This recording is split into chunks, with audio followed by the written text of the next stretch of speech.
Racist manager humiliated a poor black female janitor. What the janitor did will shock you.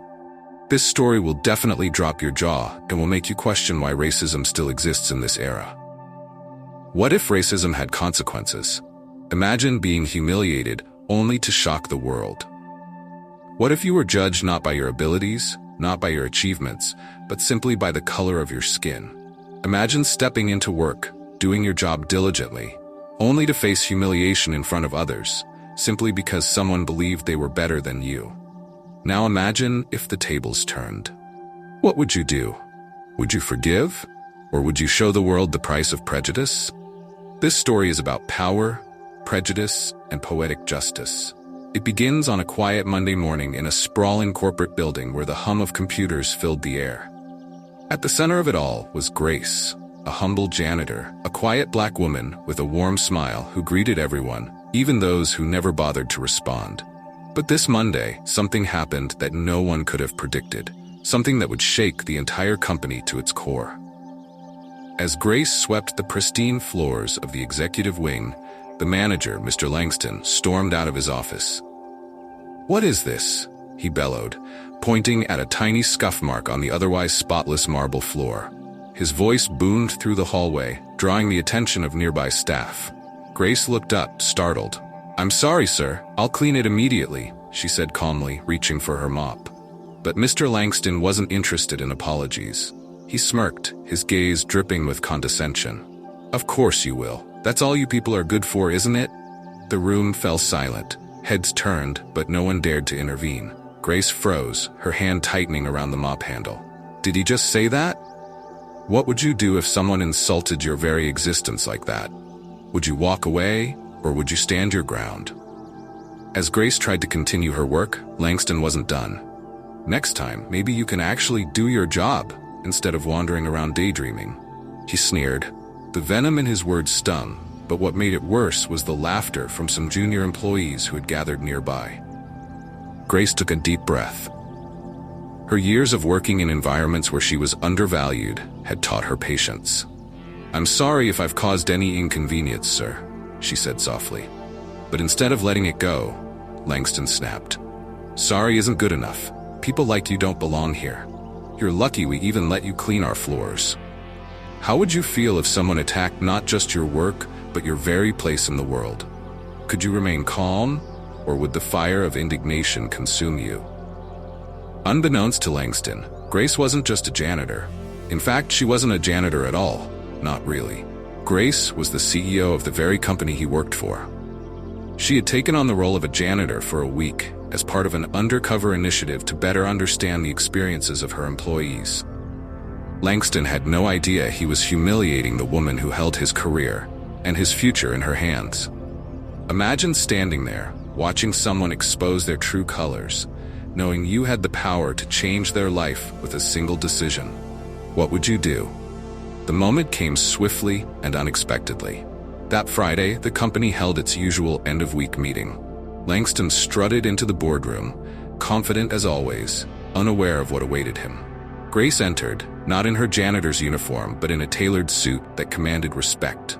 The room went silent. Langston's smirk faded as confusion and panic set in.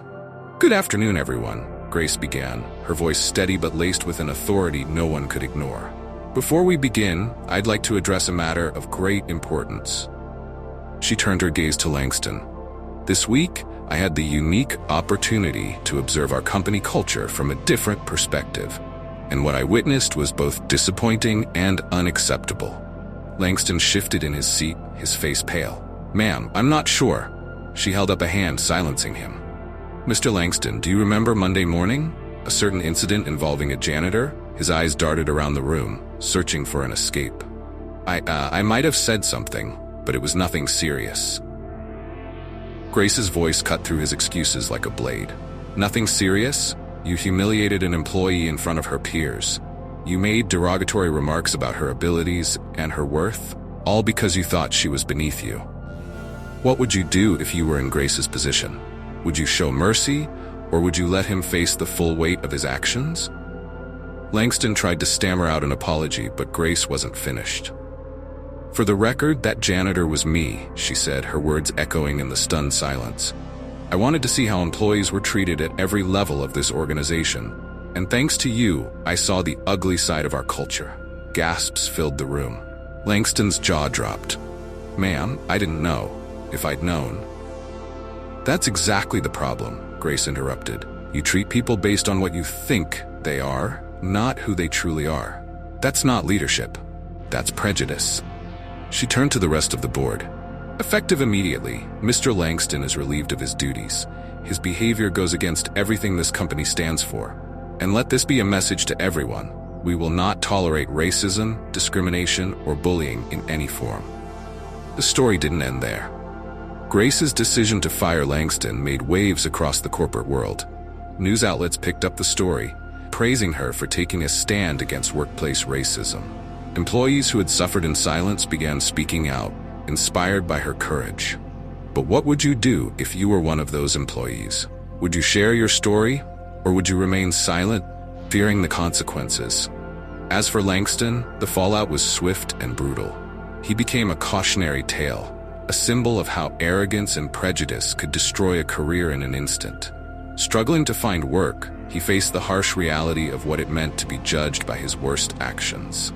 Just as everyone thought it has all ended, the cops arrived and arrested Mr. Langston. And what about Grace? She didn't just stop at firing Langston. She implemented sweeping changes across the company, creating programs to promote diversity and inclusion and ensuring every employee felt valued. This story isn't just about Grace or Langston. It's about all of us. It's a reminder that every interaction matters, that the way we treat others reflects who we truly are. So, what would you do if you were in Grace's shoes? Could you rise above the hate and lead with integrity? Or would the weight of injustice pull you down? And what if you were Langston? Could you change? Or would you let your mistakes define you forever? If you've watched this far, comment which country you're watching from and leave a 100 in the comment section because you are type of person that likes to finish what they started. Remember to like, share, and subscribe to get notified whenever we drop new videos.